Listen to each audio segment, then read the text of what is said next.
Assalamu alaikum warahmatullahi wabarakatuh. Mpenzi mtazamaji, natumai umzima buheri wa afya. Jina langu ni Haifa Muhammad na karibu katika kipindi kipendacho Pewa Asubuhi ndani ya kitengo Ijue Dini Yako. Alhamdulillah, kwa rehema za Allah leo tumekutana tena na naamini mpenzi mtazamaji umeamka vyema na huna neno. Insha Allah mpenzi mtazamaji, ndani ya studio zetu tunaye si mwingine bali ni Sheikh wetu Sheikh Hussein Patrova ambaye anazidi kukujuza mengi kuhusiana na swala zima la wilaya, na naamini katika vipindi vilivyopita kuhusiana na mada hii uliweza kupata manufaa ndani yake. Mpenzi mtazamaji, tukirudi kwake tuweza kufahamu mengi na mengi zaidi. Assalamu alaikum warahmatullahi wabarakatuh. Wa alaikum assalam warahmatullahi wabarakatuh. Karibu sana Sheikh. Tunashukuru sana. Alhamdulillah, ni furaha tena kuwepo na wewe ndani ya studio zetu. Tunafurahi pia sisi kuwepo pamoja kwenye mada hii muhimu, tukinufaika zaidi. Ni kweli. Alhamdulillah, bismillah. Inshallah. A'udhu billahi minash shaitanir rajim. Bismillahir rahmanir rahim. Wa sallallahu ala sayyidina Muhammad wa ala alihi at-tayyibin at-tahirin. Allahumma salli ala Muhammad wa ali Muhammad wa na kwenye mada yetu ya wilaya tulikuwa tumeona kwamba ni vizuri kumfahamu na kuwafahamu aulia au wale ambao wamepewa cheo cha walii kwenye maisha yetu, na kupitia kuwafahamu ni vizuri kutumia kujaribu kutumia akili kwenye baadhi ya vitu ambavyo tunakutana navyo ili kutoa sintofahamu ambazo zinaweza zikatokea kwenye masomo yetu au vitu ambavyo tunasikiliza, ili tuweze kuja na kitu ambacho ni kizuri ambacho kina rudi kwa Mwenyezi Mungu au mtume wake. Kwa hivyo tuliona kwamba kupitia kwa akili ndio tunapata maarifa, na kupitia kwa akili ndio tunapata tunapata janna au tunakosa tusipotumia akili zetu. Kwa sababu akili zetu ndio zitafanya kazi siku ya Kiyama, ndio tutakapohukumiwa kulingana na kile ambacho tumetekeleza, aidha kwa kujua au kwa kutojua. Kwa hivyo wilaya ambayo ni mansab, ambayo ni daraja ya Mwenyezi Mungu ambayo amempa wale ambao wana haki ya kupewa, ni miongoni mwa mansab ambayo kupitia kwayo vitendo vyetu vinakubalika. Ndiyo. Yaani kama matendo yako hapo chini ya wilaya ambayo Mwenyezi Mungu ameitoa, basi matendo hayakubaliki. Ndiyo. Kwa sababu ni amri ya Mwenyezi Mungu kwamba tufuate mtu fulani ili tuweze kupata kile ambacho kinahitajika kwenye dini na kwenye ulimwengu. Kwa nini? Kwa sababu kumjua walii amri wako ni jambo la wajibu, kwa sababu usipomjua hautojua jinsi ya kutekeleza wajibu wako kwa Mwenyezi Mungu. Na usipomjua ina maana haujui wajibu ambao Mwenyezi Mungu ameweka juu yako. Kwa sababu mtume alikuja na wajibu, alikuja na dini kama kile maelezo ambayo aliyaeleza. Kutekeleza practically yalibaki kwenye aulia, kwenye wali amri ambayo anawakilishwa na Imamu Ali na kupita kwa mpaka kwa imamu wa 12 ambaye ni Imam Mahdi, ambaye tunaamini kwamba yeye anatekeleza wajibu wake kama kawaida kama maimamu wengine. Kwa hivyo ni wajibu kwetu kumjua imamu ambaye yupo, ambaye ni walii wa zama hizi, na kupitia kwa kumjua imam ndipo tutaweza kutekeleza wajibu wetu. Kama hatutomjua, ina maana tuna shida katika imani yetu, katika ibada yetu. Na kwa sababu kuna hadithi moja ambayo kutoka kwa mtume inasema, man mata walam ya'rif imama zamanihi mata mitata jahiliya, kwamba yote ambaye amekufa bila kumjua imamu wa zama zake amekufa kifo cha kijahilia. Vipi kifo cha kijahilia? Kuna uhusiano gani kati ya kumjua imamu na kifo cha kijahilia? Na hapa tunaongelea imamu kama wali. Hapa kumjua imamu ina maana kwamba anakutoa katika ujinga. Kumjua imamu ina maana kwamba anakufanya unakuwa na maarifa ya hakika ya maarifa ya ukweli ya Mwenyezi Mungu, na unaweza kumwabudu Mwenyezi Mungu kwa njia ambayo inafaa. hiyo ni kupitia kwa imamu. Sasa wakati wa jahiliya, watu wa jahiliya walikosa kiongozi, walikosa mwongozo ambao atawaongoza kumjua Mwenyezi Mungu. Ndio. Hawakuwa na mtu ambaye ataelezea kwamba hivi ndio inafaa tuabudu, hivi ndio inafaa tufanye kwa kumjua Mwenyezi Mungu. Ndio sababu kifo chao obvious kilikuwa kifo ambacho si kizuri. Kuna baadhi ya matendo ambayo walikuwa wanafanya, walikuwa wanamuondoa Mwenyezi Mungu katika yale matendo. Kwa mfano miongoni mwa vitendo ambavyo walikuwa wanafanya kwamba wanamzika mtoto msichana akizaliwa. Hiki ni kitendo ambacho kinafanyika kwa ujinga.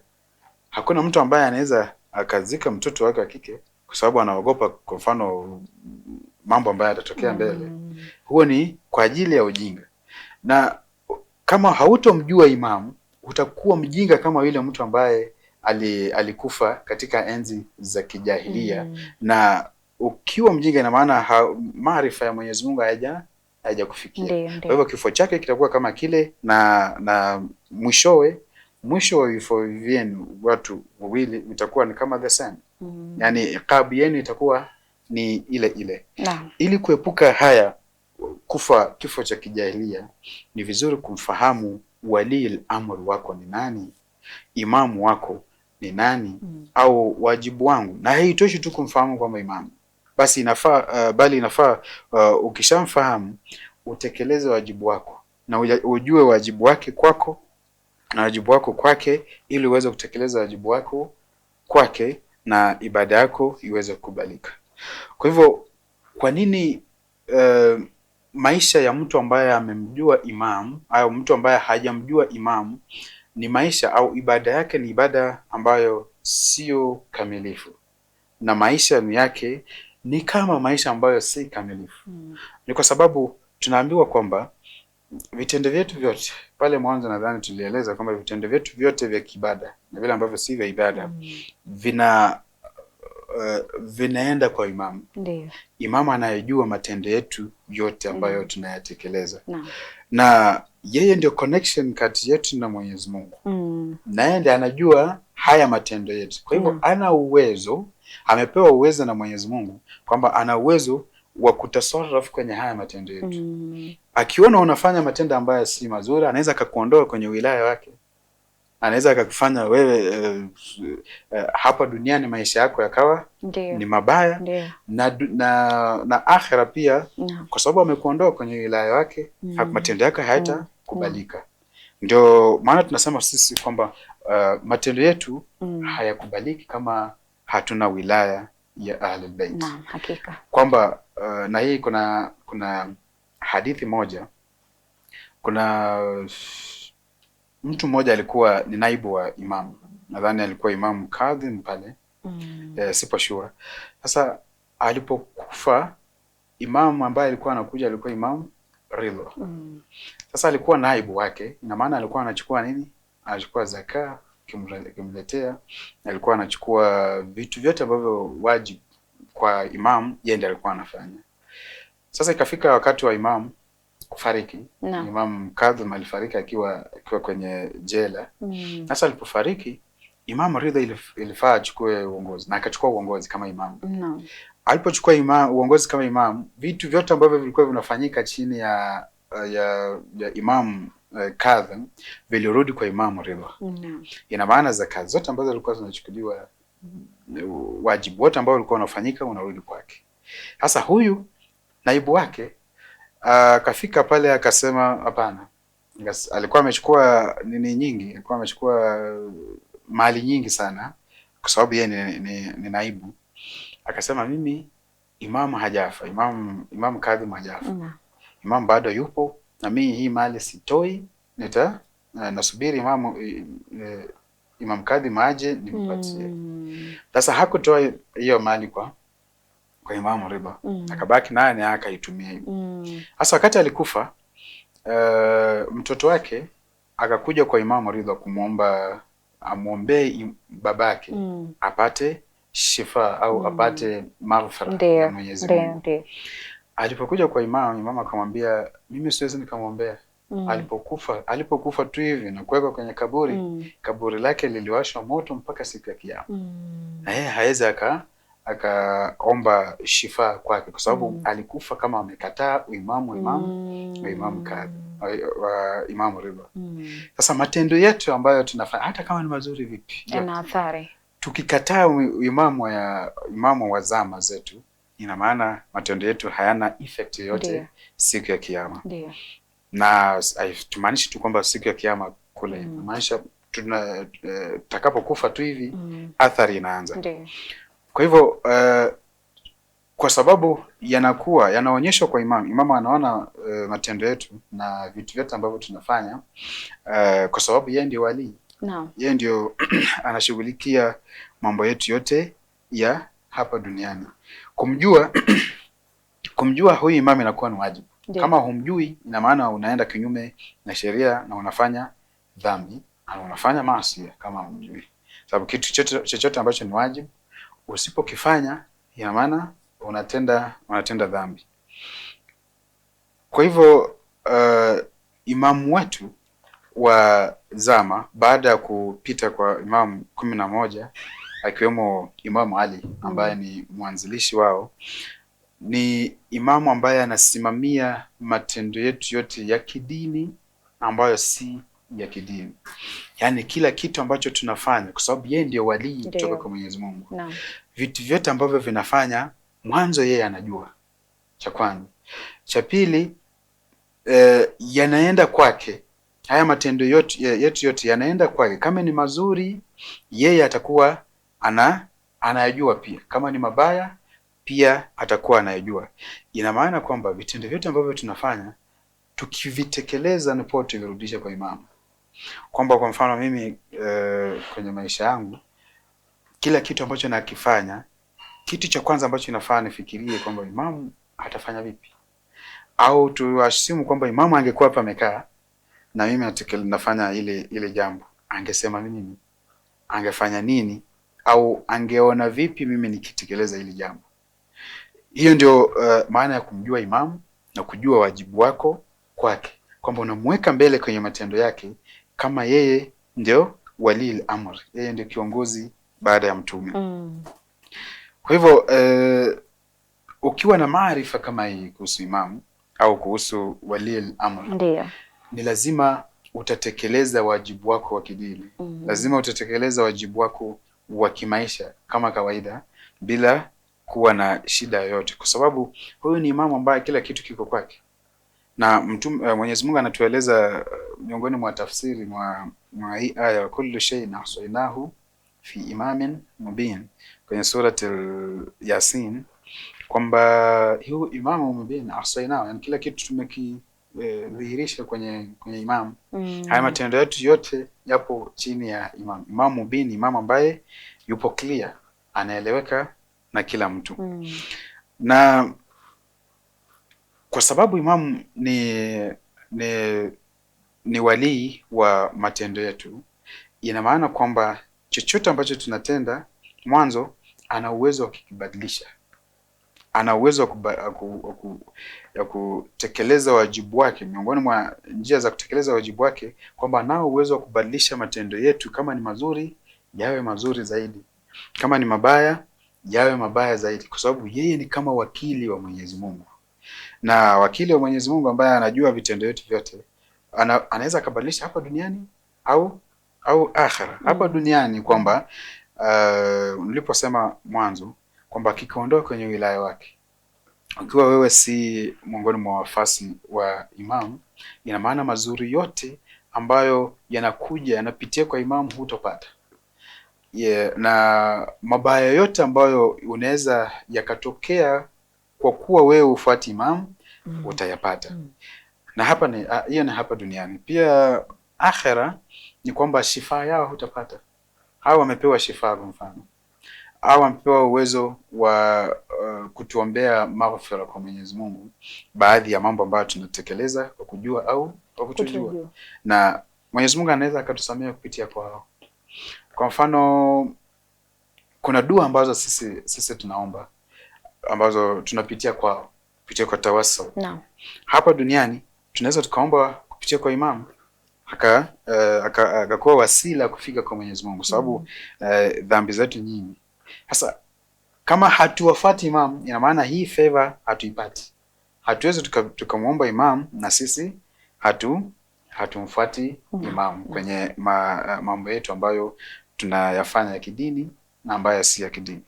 Kwa hivyo kwa muktadha huu ni kwamba maimam wote kutoka kwa Imam Ali hadi kwa Imam Mahdi wamepewa mamlaka ya kutoa amri kwenye matendo ambayo yanahusisha dini na yale ambayo hayahusishi dini. Wakitaka kitu kifanyike, kinafanyika.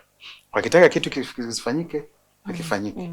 Sasa mtu anaweza kauliza hapa, kwa nini sasa, kwani hawa ni Mwenyezi Mungu? Wakitaka kinafanyika na kisifanyike?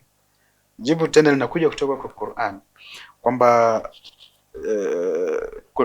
kando na Qur'an kuna hadithi moja inasema ya ibadi ata'ini takun mithli taqul li shay'in fayakun. Mwenyezi Mungu, hii ni hadithi kutoka kwa Mwenyezi Mungu kwamba anaambia ibadi yake kwamba nitiini mimi, muwe kama mimi, mtaambia kitu kiwe na kinakuwa. Sasa maimamu ni miongoni mwa ibadi ya Mwenyezi Mungu ambayo iko wazi kwamba wanatekeleza ibada ya Mwenyezi Mungu na wamtii Mwenyezi Mungu kwenye kila jambo. Sasa wana uwezo wakisema kwa kitu kuwa na kinakuwa, whether kisheria au kwenye kaun takwinia kwenye mambo yetu ya kawaida.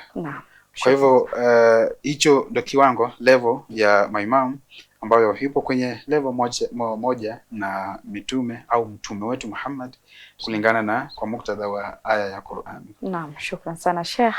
Acha tuchukue tama la maji, tukirudi tutaendelea na awamu ya pili. Shukran sana. Inshallah. Kurudi kwako mpenzi mtazamaji, natumai katika awamu ya kwanza tukiwa naye Sheikh Hussein Patrova, alhamdulillah, anazidi kukufahamisha, kukujuza na kukufanya wewe uwe na ile akili ya kufikiria zaidi kuhusiana na swala hili. Ni mada ambayo ni ndefu sana, mada ambayo pia inakuhitajia wewe mpenzi mtazamaji kusoma, kufanya utafiti wako vizuri ili upate picha kamili kuhusiana na swala zima la wilaya. Inshallah mpenzi mtazamaji, acha tuchukue mapumziko, tutakaporudi tutaendelea zaidi.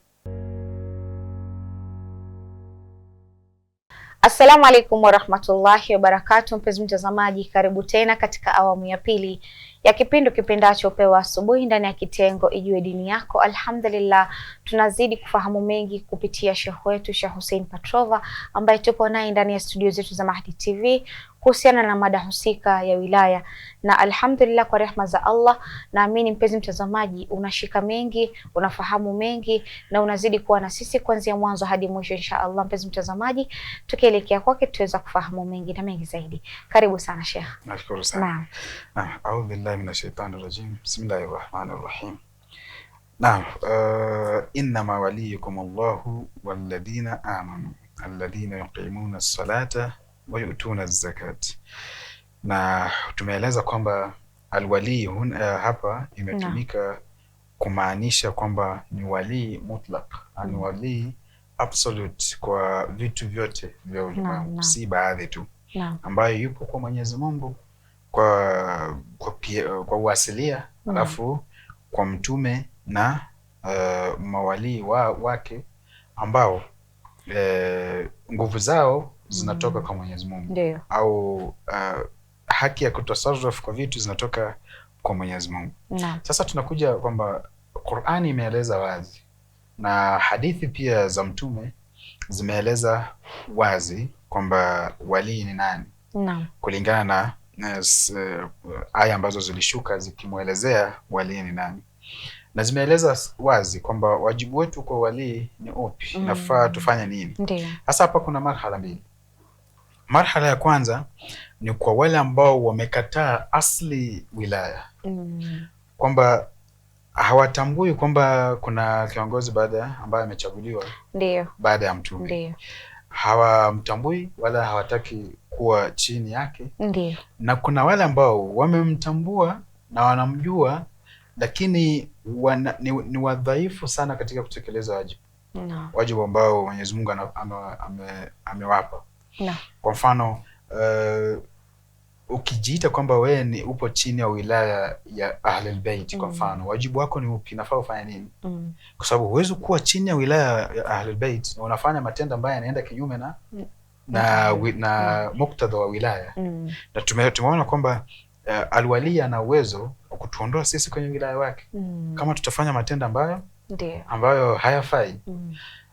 Sasa tukirudi kwa ya kwanza kwamba kuna watu ambao wanapinga asli wilaya.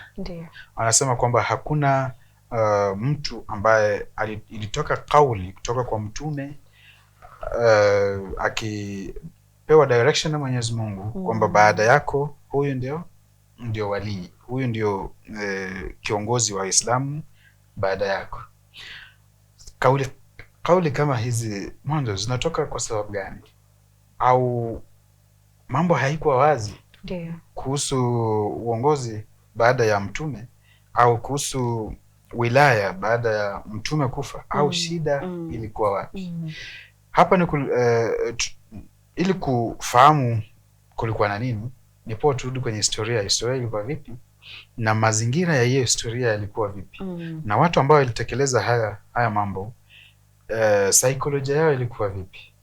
Kwa mfano, tunakuja kwenye historia kwamba kabla ya kufa kwa mtume kuna baadhi ya directions ambazo alitoa. Na direction ambayo alitoa wazi mbele ya kila mtu ni direction ya Ghadir Hum, ambapo aliambia kila mtu na watu wote walisikia, mpaka wale ambao walikuwepo wakatoa congratulations kwa wali ambaye amechaguliwa na mtume mwenyewe. Na kila mtu akajua kwamba wali baada ya mtume ni Imam Ali.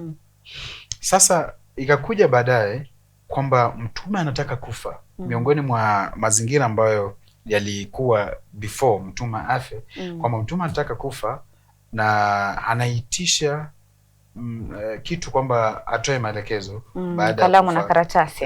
Kalamu na karatasi ambayo yupo kwenye kila mtu sana. Mtu yote akitaka, kwa mfano akijua kwamba anakufa, lazima atatoa baadhi ya wasia, maelekezo, hata kama ajui, hata kama kifo kitatoka ghafla, lakini fitra yake itakuwa inamuongoza kwamba atoe baadhi ya maelekezo ya kiujumla ambayo yatasaidia kama yeye hayupo.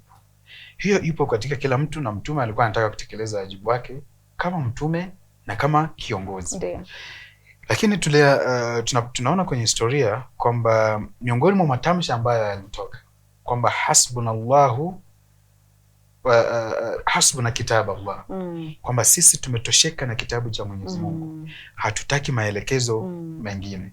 Na tumeona kwamba Qur'ani inatuambia atiu Allah wa atiu Rasul, mtiini Mwenyezi Mungu na mtiini mtume wake.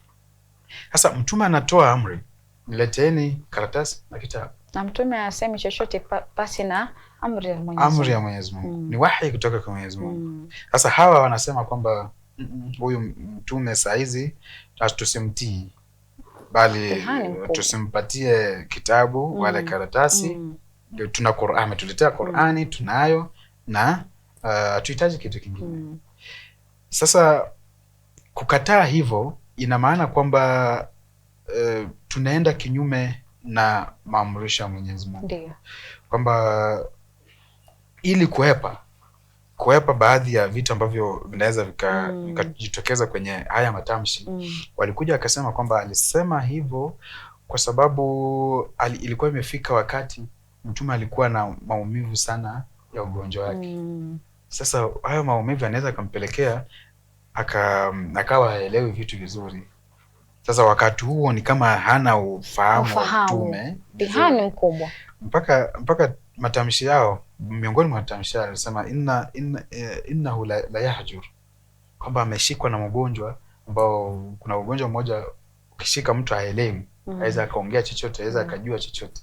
Sasa mtume ameshikwa na huo ugonjwa, haifai kumpatia karatasi. Sasa tunauliza, kama angekuwa ameshikwa na huo ugonjwa ambapo haelewi chochote, angeitisha kalamu? Asingeitisha. Kwamba mimi sielewi chochote, lakini naitisha niletee kalamu niandike. Hai make sense.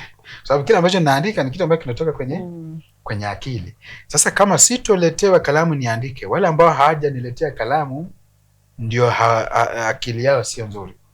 Kwa sababu kama wangeniletea alafu niandike, wangetumia akili yao kugauge kwamba ni kizuri au haoni kibaya.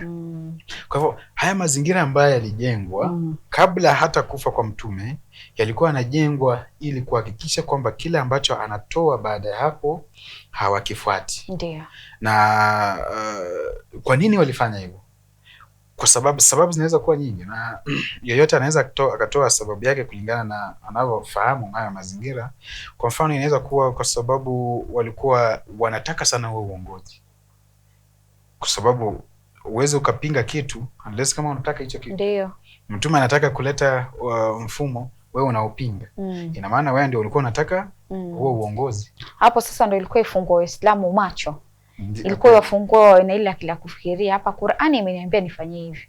Ni kweli. Mbona nifanye tofauti na Qur'ani?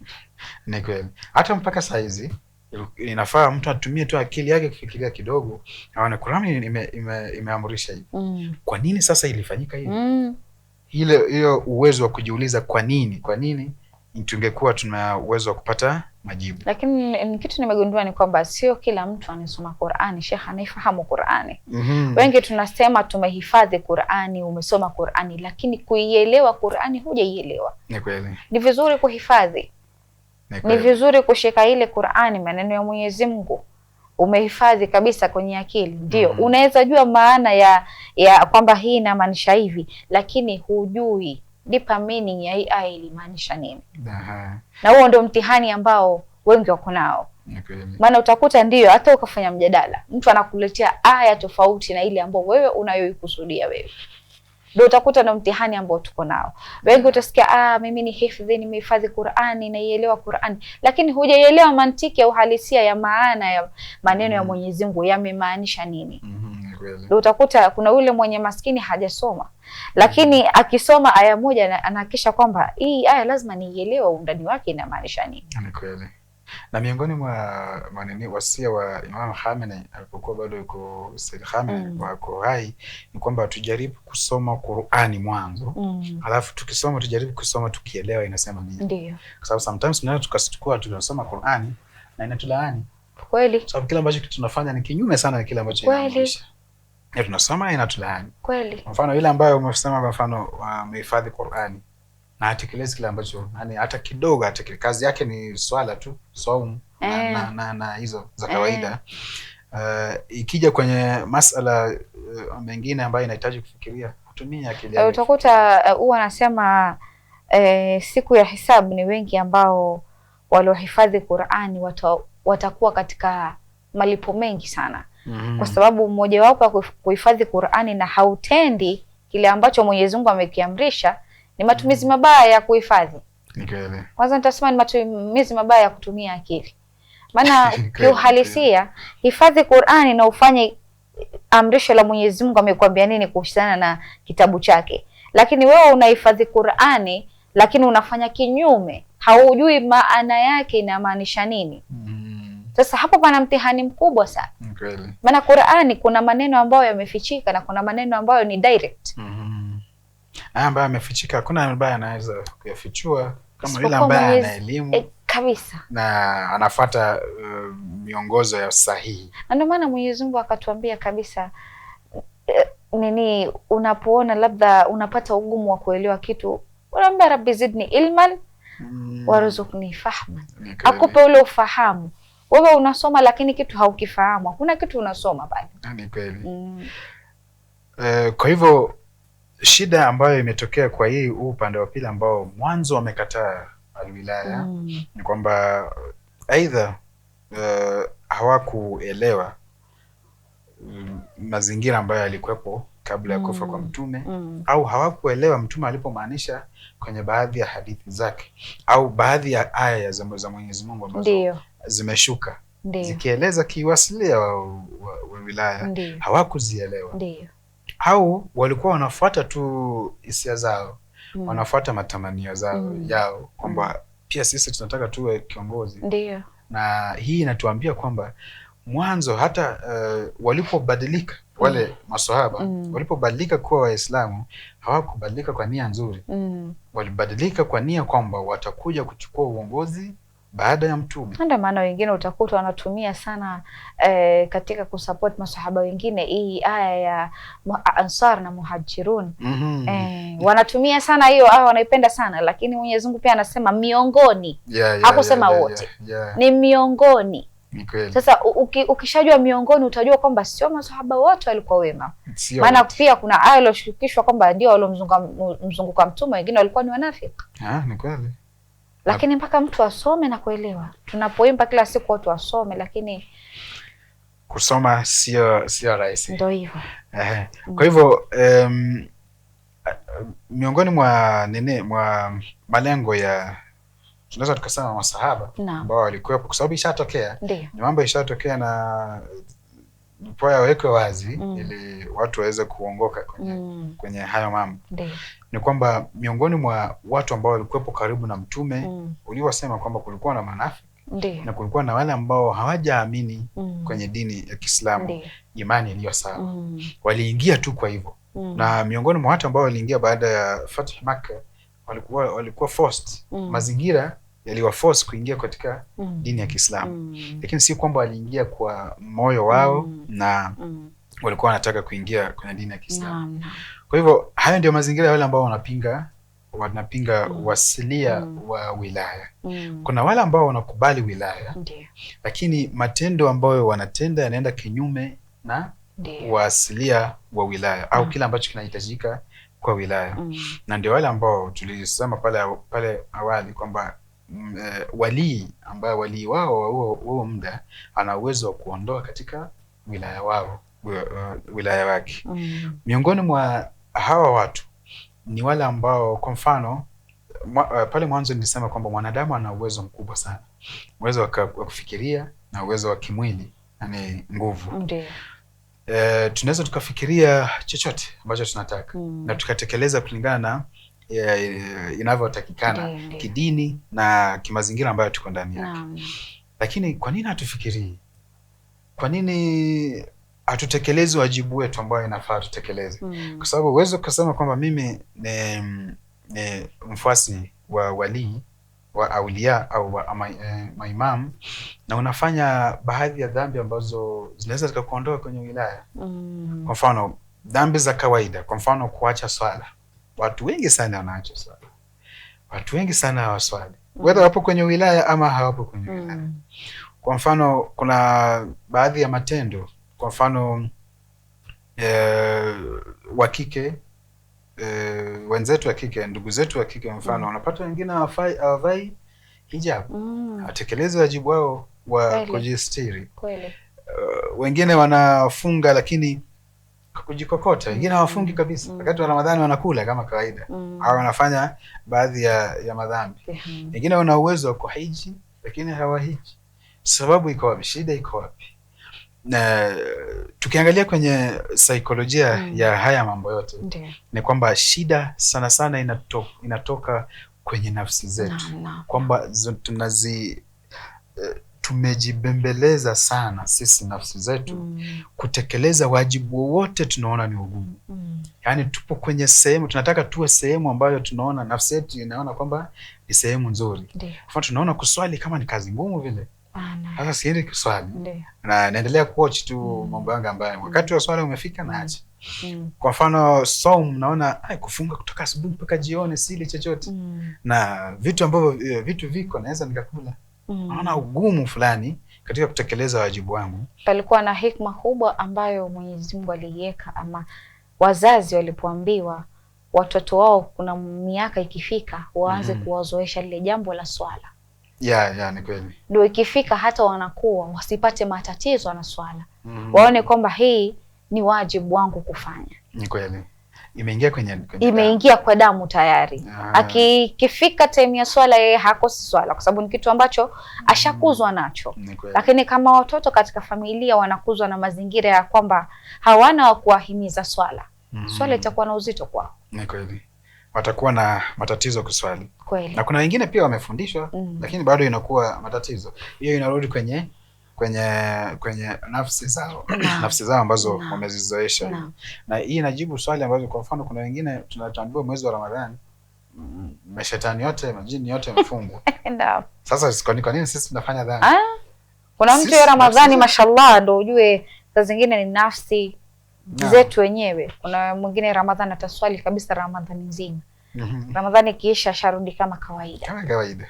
Sasa watu hao kama hao ndio wale tunaambiwa kwamba wanatekeleza wajibu wao kinyume na vile imamu anataka. Sasa vipi tunaweza tukajenga ile nia, ule urahisi wa kufanya mambo kama haya? Kwa sababu kwa mfano kwamba wewe unafundisha mtoto wako, unamfundisha hivyo hivyo tu. Unamfundisha tu kama kawaida bila nini yote. Huenda akafuata na huenda asifuate. Sababu matendo yetu ni vizuri yawe na baraka kutoka kwa Mwenyezi Mungu. Na vipi itakuwa na baraka? Kuna hadithi moja kutoka Imam Sadiq inasema ma dha'afa badanun amma qawiyat alayhi niyya, kwamba mwili hauwezi ukawa dhaifu sehemu zozote ambazo nia ina nguvu. Hasa nia ikiwa na nguvu, ikiwa juu, lazima mwili utakuwa na uwezo wa kutekeleza chochote ambacho unahitaji kutekeleza. Shukran sana Sheikh. Hakika naamini ni mada ambayo tutaendeleza pia tukutana zaidi. Ni mada ya mwendelezo, mpenzi mtazamaji, na inshallah. Shukran sana Sheikh kwa kuwa na wewe kuanzia mwanzo hadi mwisho, na tutatilia maanani kusoma na kuweza kuwa karibu na Mwenyezi Mungu, kufahamu yepi ambayo Mwenyezi Mungu ameyasema kupitia kitabu kitukufu Qur'an. Shukran sana.